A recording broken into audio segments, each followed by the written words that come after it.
This map shows the Strait of Hormuz. The red box highlights a choke point where the navigable water narrows to just 21 miles.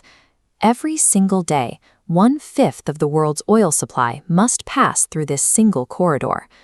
The Navy must shut down the Iranian portion of traffic, blocking one country's ships while letting 138 others pass safely.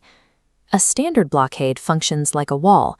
In Hormuz, that model would trigger global economic collapse by freezing the world's energy supply. Enforcing a blockade here requires a highly selective economic valve that can be adjusted in real time. Advanced naval forces, like the carrier strike group centered on the USS Lincoln, are designed for the blue water of the open ocean. These ships rely on hundreds of miles of open distance to utilize their stealth, long-range missiles, and advanced radar. The Strait of Hormuz strips those advantages away. The water is only 200 feet deep in the shipping lanes, and the coastline creates a wall of noise on every sensor. Thousands of radar returns from islands, inlets, and civilian craft clutter the screen. Iran exploits this geometry. The Revolutionary Guard Corps operates fast attack boats that displace only 14 tons. They have the same speed and radar signature as a common fishing boat, making them impossible to distinguish until they are within visual range. A supercarrier 300 miles away can drop a bomb on a target, but it cannot look at a blip on a screen and decide if a crew is hauling crude oil or concealing weapons. This blockade requires precise target discrimination over raw firepower. The USS Tripoli is an amphibious assault ship built to provide surveillance at 3 altitudes simultaneously. She carries no long-range Tomahawk missiles, but she functions as the primary classification engine for the blockade. High-altitude surveillance comes from F-35B stealth fighters. In this environment, they are used as 360-degree thermal scanners. They orbit at 25,000 feet using infrared cameras to monitor the shipping lanes. These thermal profiles demonstrate the difference. A small diesel engine in a fishing dhow generates a heat signature that is easily distinguished from the oversized turbines of a fast attack boat. Pilots can classify targets without ever descending into missile range. Middle-altitude Seahawk helicopters provide visual confirmation that no sensor can replicate. Pilots fly low enough to read hull numbers and check whether a boat claiming to be fishing actually has wet nets on its deck. At the surface, AI-powered drones track behavioral anomalies. They monitor which vessels have active transponders and flag any ship that changes course without explanation. Tripoli stitches these 3 layers into a prioritized target list, sorting hundreds of ships a day to determine which ones require a physical inspection. Despite the massive surveillance network, the actual work of stopping a vessel belongs to 10 Marines in a rubber boat. They must pull alongside a suspect tanker and climb a caving ladder while 6 feet of water churns below them.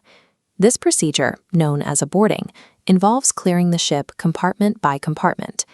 Each operation carries the risk of booby-trapped cargo containers or hostile crews. This creates a paradox at the center of the blockade. The Navy deploys its most sophisticated standoff weapons just to create a security bubble large enough for those 10 Marines to climb that ladder alive. Keeping a single boarding team safe while they pry open a container requires an entire fleet of stealth fighters and Aegis radars to remain online 24 hours a day. The blockade relies on Tripoli remaining in the strait, but she is threatened by thousands of seabed mines. Iran has deployed contact mines and risen mines that are often uncharted even by the force that planted them. To clear the water, the Navy uses the Knifefish robot. It uses synthetic aperture sonar to see through silt, distinguishing a mine buried under 3 feet of sediment from a rock of the same size. Ultimately, human-crewed destroyers must physically prove the corridor is safe. These 9,000-ton ships sail through the verified channels, using their own hulls to confirm that the mine-clearing robots have been successful. The entire blockade is fragile. If mines are not cleared daily, Tripoli cannot transit. If Tripoli cannot transit, boarding teams cannot reach their targets, and the economic valve fails. These 3 kill chains, airborne sorting, surface boarding, and seabed sweeping, allow the Navy to target specific revenue streams rather than general shipping traffic. Iran's strategy assumed that threatening the strait would force the world to restrain the United States to protect energy prices. By shutting down over $100 million a day in Tehran's oil revenue while keeping global energy flowing, the Navy has turned the choke point against the very nation that attempted to weaponize it. Operating this system requires a staggering level of coordination and hardware. Tripoli's 20 stealth fighters, the AI drones, and the constant mine clearance represent a capability that practically no other navy on Earth can currently sustain. This map highlights the vital maritime corridors that the global economy depends on.